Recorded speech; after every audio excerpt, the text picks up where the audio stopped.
Hi, I'm Dustin Abbott, and I'm here to give you my standard review of the new Tamron 70-180mm F2.8 lens. This is for Sony FE full-frame mirrorless cameras. I'm filming on the A9 and the 70-180 right now to give you a sense of the video quality. And of course, it is a really highly anticipated lens for a couple of reasons. Number one, it comes to market at a price of $1,199 in the US market, which is not cheap in an absolute sense, but comparatively, the choice that Sony shooters have had is the Sony 70-200mm f2.8 G Master lens, which runs closer to $2,600 US, and so a 100% markup compared to the Tamron. And so obviously that's very appealing in and of itself. But the other big factor that has made this lens really intriguing to a lot of people is a simple fact that it comes to market, although it loses 20 millimeters of focal range, it is extremely compact for such a lens. And so it's several inches shorter. And so it's over 50 millimeters shorter than what the Sony is at 149 millimeters in length.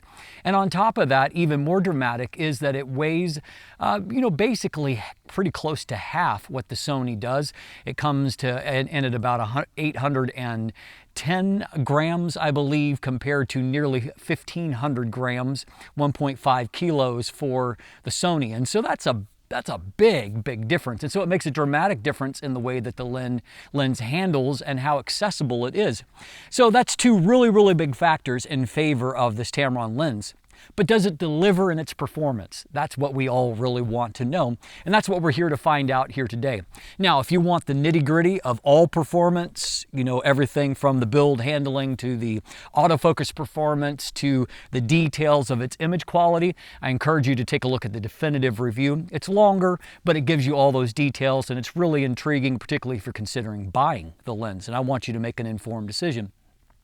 If you want a lighter, easier to digest review, though, you're in the right place. So let's jump in a little bit further.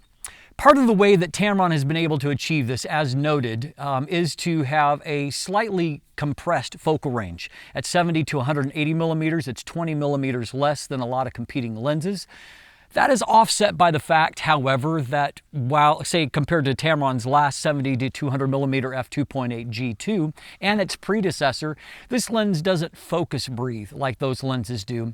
And so a byproduct of that is that at a lot of closer focus distances, it actually behaves very similarly. In fact, in some situations, it behaves as a longer focal length at 180 millimeters than what that Tamron lens did. And so, so people have asked, do you notice a difference in real-world use? I don't. However, if you're shooting with a more typical 70-200 every day, you might. But I suspect that most people will very quickly mentally adjust and won't even hardly think about it. And so that's part of the way they've been able to shave things down. Instead of it being an externally zooming lens, this lens does externally zoom out about 35-40 centimeters, inch and a half or so. And so it still doesn't get as long, even fully extended, as a typical 70-200. But that's another part of the way that they've managed to make it, basically 25% less short, or less long, I should say, by comparison.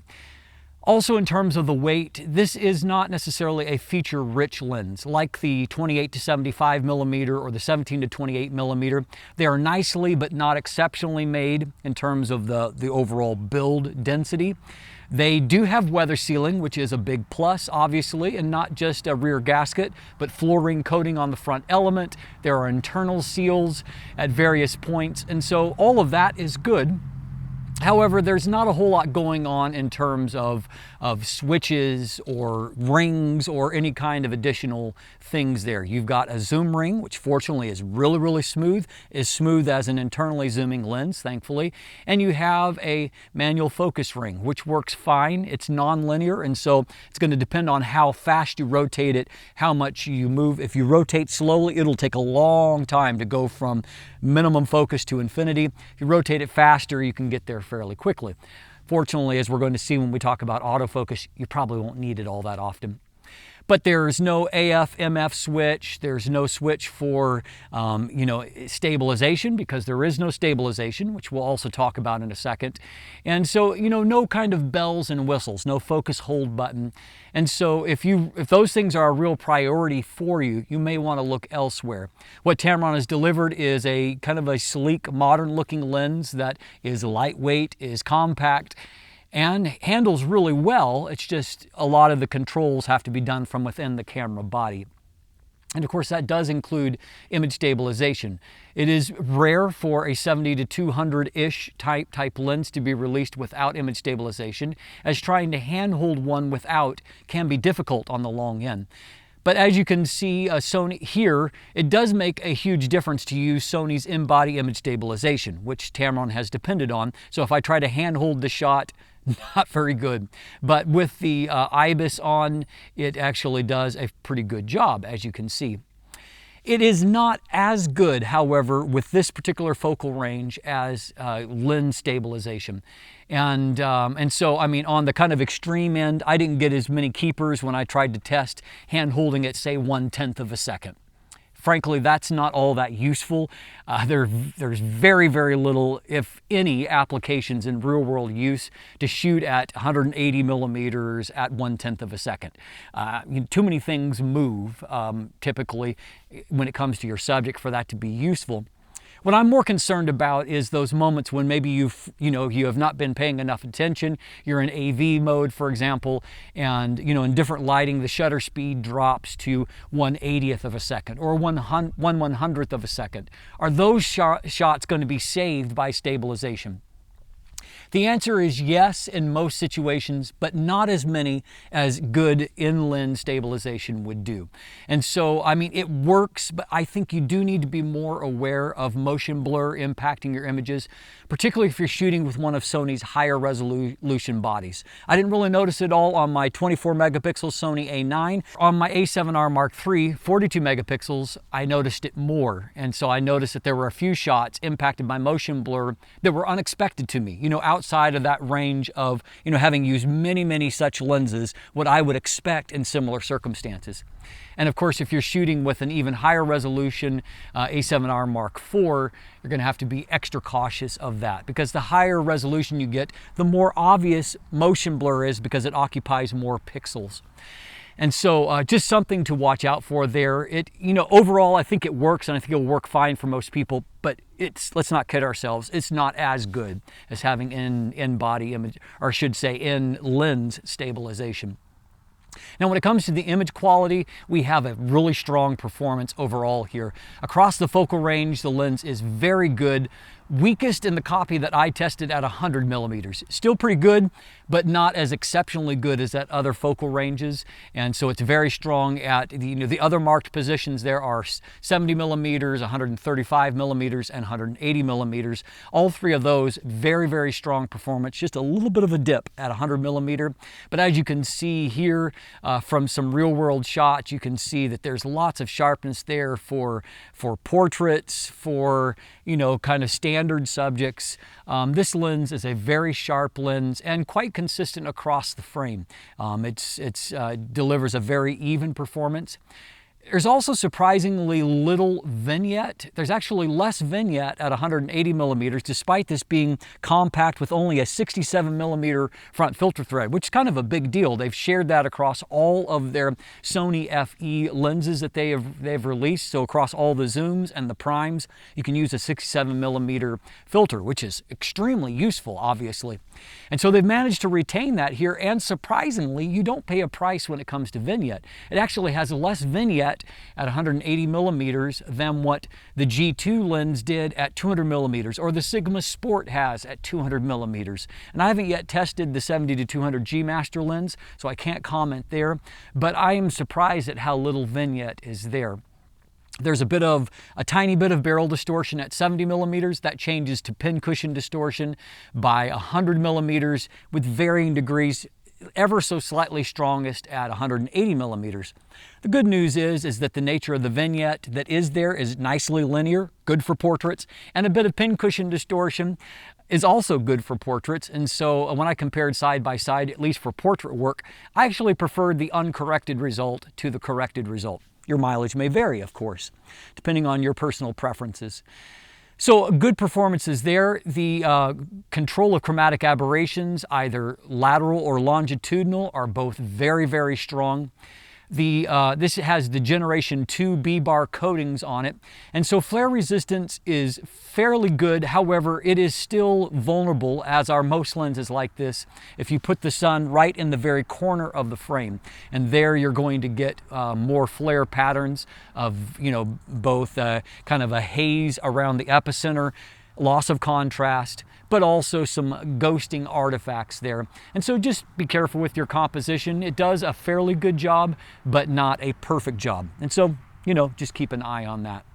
The bokeh quality is not, it's not at the highest level of the best primes out there in terms of creaminess, but I actually saw nothing objectionable. I think it does quite a good job and is very comparable to other 70 to 200 millimeter lenses that I've seen in that regard. You can obviously produce some really beautiful end results with this lens, and optically it's right up there with the best. In fact, while I haven't done it myself, I have seen a few comparisons. There are a few others that have it in hand, and so a few have compared it to the G Master lens and found that it focused faster, quieter, and actually more accurately than the G Master lens, and delivered equally good image quality. And so, a lot there to, to consider as a positive. The autofocus, by the way, from the new VXD motor is very, very fast, very quiet. It's a dual high torque linear motor system, and so it is both pushing and pulling, and so it is extraordinarily fast and very accurate. They say it's accurate down to the width of a human hair. That's pretty good. And I saw nothing to suggest otherwise in my review. It did a great job. And as you can see from this video, it's also very stable in video performance as well, without hunting or jumping around. Extremely quiet. Focus pulls, as you can see here, are really nice and smooth and quiet. And so a lot of goodness going on there. And I was even able to track action in very challenging conditions and get nice results on my Sony A9. I got 15 frames per second. And as you can see from this series, overall very good focus accuracy despite a small dog moving fast in variable light with a lot of dark around the eyes, which makes eye detection much more difficult. Nonetheless, the lens did quite good in that circumstance. So it's going to work for, I think, any of your applications. It should do just fine. So overall, we've got a very compelling package, and I think most so for the simple fact that this lens is very easy to use on a daily basis. Some people find 70 to 200 millimeter f2.8 lenses to be intimidating. They are large, they're heavy. For some people even just, it's physically taxing to use one for any length of time. And so what really kind of stood out to me is how typical this lens was in the way that I used it. Size-wise, it's just a little bit longer than what the 135 millimeter G Master lens was. It actually weighs less than that lens. And so you can use it like you would a prime lens in many situations. And so, of course, that makes it a really appealing lens. Now, the one area that I will say that might cause you to reconsider is if you buy a 70 to 200 millimeter or 70 to 180 millimeter lens with the idea of using it with teleconverters for more reach. So far in my research, I've seen nothing to indicate that this lens is designed for use with teleconverters. I've reached out to my contacts at Tamron, and they couldn't get anything definitive, but I searched pretty carefully through all of their promotional literature, and I saw no mention of it. And if this was a selling feature of the lens, I do recognize that Tamron doesn't have teleconverters on Sony E-mount yet. So, we'll see in the future. I can't really tell physically from the back of the lens whether there is enough depth there for a teleconverter or not. But I would move ahead with the assumption that if you buy this lens, you're going to be using it as the bare lens, not with a teleconverter for additional reach. So for some of you, that may be a negative factor and enough to turn you off. But for those of you that just want a compact, high-performing, easy-to-use lens, At a reasonable price, I think the new Tamron 70-180mm f2.8 G2 lens is a very compelling option. I'm Dustin Abbott. If you want more information, check out that definitive review or look in the description down below, and I have got a full detailed text review, lots of photos, lots of documentation, so you can check it out there. There's also linkage to an image gallery if you want to look at more photos and get a sense of the performance. There's buying links there also if you want to buy one for yourself, and if you are interested, I would recommend getting a pre-order in sooner rather than later. And not only is demand going to be very high for this lens, but of course, supply chains in 2020 are quite disrupted. And so it's going to trickle into the market rather than gush into the market. So, you know, the higher you are on the waiting list, the better off you'll be if you're urgently wanting to get this lens. There's also linkage there to follow me on social media, become a patron, sign up for my newsletter. And of course, if you haven't already, please click that subscribe button right here on YouTube. Thanks for watching. Have a great day.